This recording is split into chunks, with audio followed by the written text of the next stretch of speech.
Hello everyone, welcome to my YouTube channel. कैसे हैं आप सब? आई होप आप सब बहुत अच्छे होंगे और आपकी प्रिपरेशन भी बहुत अच्छी चल रही होगी। तो चलिए मैं फिर से लेकर आ गई हूँ एक और वन लाइनर का सेशन।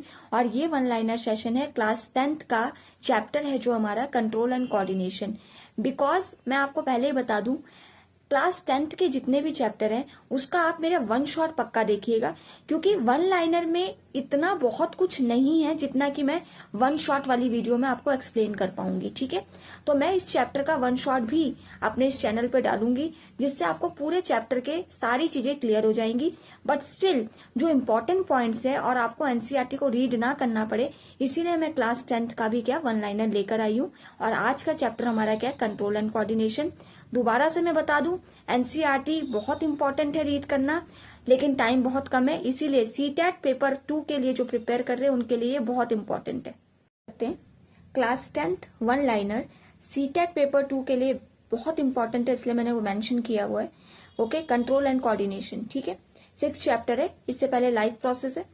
तो स्टार्ट करते हैं। फर्स्ट पॉइंट जो है, gustatory receptor will detect the taste and olfactory receptor will detect the smell.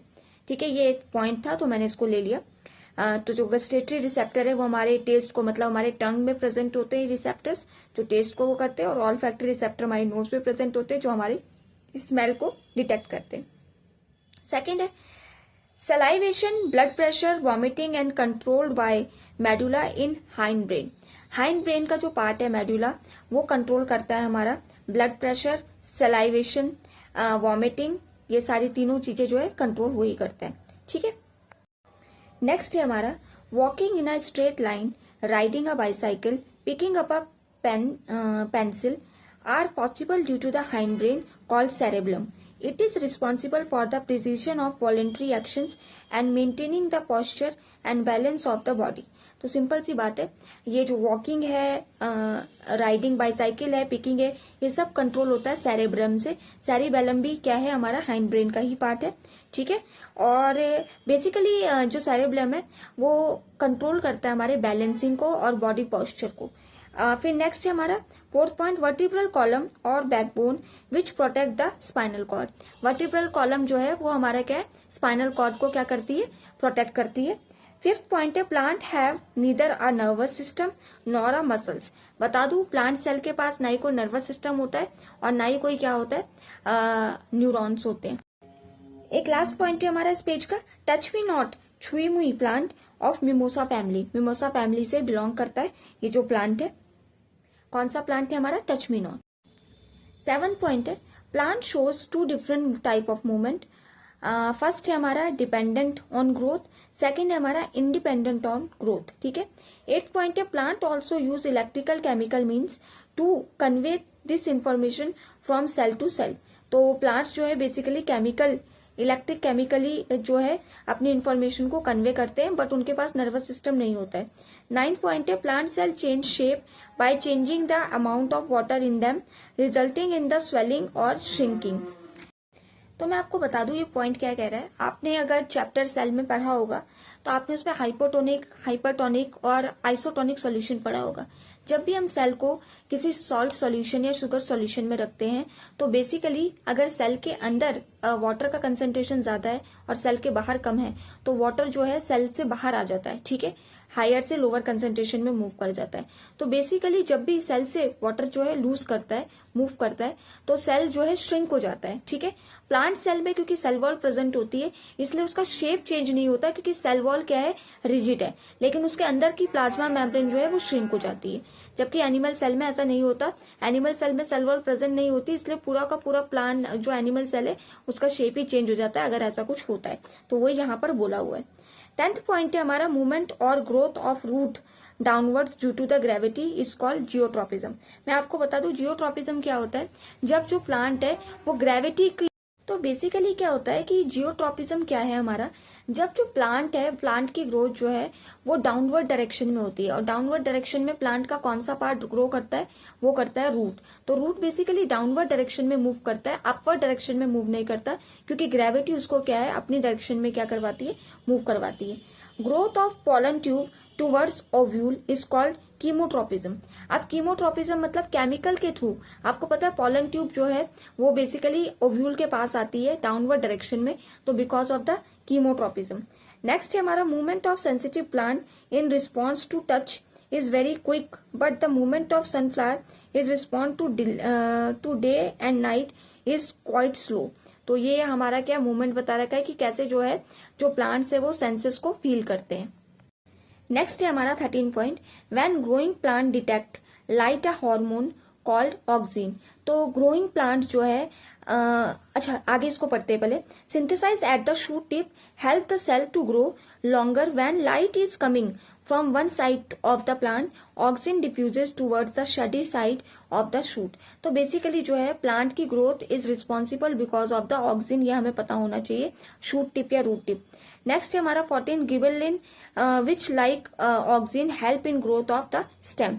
तो गिबरलिन भी जो है ये ऑक्सिजन की तरह है, ये भी क्या है प्लांट के स्टेम की ग्रोथ में हेल्पफुल होता है।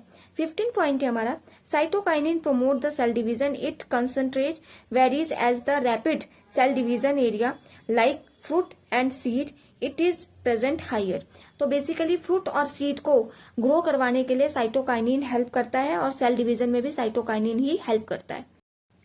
नेक्स्ट है हमारा abscisic acid is a hormone which inhibit growth, its effect include wilting of leaves. So basically जो एब्सिसिक एसिड है वो तो क्या करता है, जस्ट अपोजिट है हमारा किसके, ऑक्सिन और गिबरलिन और साइटोकाइनिन के, क्योंकि ये जो है प्लांट की ग्रोथ को इनहिबिट करता है, रोकता है। 17 पॉइंट है adrenal gland secrete adrenaline hormone due to this heart beat become faster resulting in supplying of more oxygen. Adrenal gland जो एड्रेनलिन हार्मोन जो है सीक्रेट करता है और बेसिकली ये जो है ये हार्ट बीट को हमारी क्या है ज्यादा बढ़ाता है और साथ ही साथ जो है सप्लाई करता है ऑक्सीजन की बहुत ज्यादा। नेक्स्ट पॉइंट है हमारा hypothalamus stimulate pituitary gland to release growth hormone. Hypothalamus ही क्या है, पिट्यूटरी ग्लैंड को ऑर्डर देता है कि अब आप उसको ग्रोथ हार्मोन को क्या करना है, सीक्रेट करना है। 19 पॉइंट है iodine is necessary for the thyroid gland to make thyroxine hormone, it regulate carbs, fat, protein metabolism in our body. Deficiency of iodine cause the goiter, swollen neck। तो basically आपको पता है कि अगर हमारी बॉडी में iodine है तो थायरॉक्सिन हार्मोन बनेगा और थायरॉक्सिन हार्मोन बनेगा तो हमारी बॉडी में मेटाबॉलिज्म बहुत अच्छे से होगा कार्बोहाइड्रेट, फैट और प्रोटीन का। अगर थायरॉक्सिन हार्मोन कम हुआ या डेफिशिएंसी हो गई आयोडीन की तो इस वजह से हमें गोइटर भी हो सकता है, जिसको कि कहते हैं स्वेलन नेक। नेक्स्ट है हमारा dwarfism and gigantism is caused due to the growth hormone secreted by pituitary gland। तो सिंपल सी बात है, पिट्यूटरी ग्लैंड जो कि ग्रोथ हार्मोन सीक्रेट करता है अगर वो ज्यादा कर देता है तो गिगेंटिज्म हो जाता है, बहुत लंबा आदमी, और कम करता है तो ड्वार्फिज्म हो जाता है, बोन है। ठीक है, तो ये just because of the growth hormone which is secreted by pituitary gland.